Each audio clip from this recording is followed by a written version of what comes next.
ಆಸ್ತಿಕರೇ, ಇದು ಕ್ಷೇಮ ಮಾರ್ಗ. ಪೌರ್ಣಿಮೆಯ ಚಂದ್ರನನ್ನು ಮತ್ತು ಮುಂಜಾನೆಯ ಸೂರ್ಯನನ್ನು ನೋಡುವುದರಿಂದ ಮನಸ್ಸು ಆಹ್ಲಾದಕತೆಯ ಅನುಭವವನ್ನು ಹೊಂದುತ್ತದೆ. ಮಾನಸಿಕ ಪ್ರಫುಲ್ಲತೆಯು ಆರೋಗ್ಯದ ಸಂಕೇತ. ದಿನವೂ ಪೂರ್ವ ದಿಕ್ಕಿನಲ್ಲಿ ಉದಯಿಸುವ ಸೂರ್ಯನನ್ನು ದರ್ಶಿಸಲಿಕ್ಕೆ ಬಯಸದವನು ರೋಗಿಯೇ ಆಗಿರುತ್ತಾನೆ.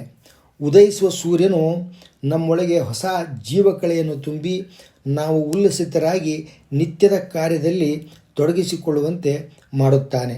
ಜ್ಞಾನದ ತೇಜಸ್ಸಿನಿಂದ ಹೊಳೆಯುವವರನ್ನು ದ್ವಿತೀಯ ಯುವ ಭಾಸ್ಕರ ಅಂತ ಸೂರ್ಯನಿಗೆ ಹೋಲಿಸಲಾಗುತ್ತದೆ. ವಾಸರೇಶೋ ರವೇರ್ವಾರಃ ಪರ್ವಕಾಲೋ ಮಹಾನ್ ಸ್ಮೃತಃ ಅನ್ನುವುದು ಭಗವಂತನ ಆಜ್ಞೆ.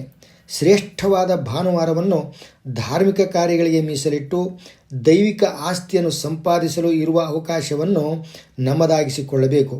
ಬೆಳಗಿನ ಸೂರ್ಯನನ್ನು ದರ್ಶಿಸುತ್ತಾ ಅಥವಾ ಸೂರ್ಯನು ಹುಟ್ಟುವ ಪೂರ್ವ ದಿಕ್ಕಿಗೆ ಮುಖ ಮಾಡಿ ನಿಂತು 10 ಸೂರ್ಯ ನಮಸ್ಕಾರಗಳನ್ನು ಮಾಡಿ ವ್ಯಾಯಾಮ ಮಾಡುವುದರಿಂದ 80% ಕಾಯಿಲೆಗಳು ನಮ್ಮ ಹತ್ತಿರ ಸುಳಿಯುವುದೇ ಇಲ್ಲ.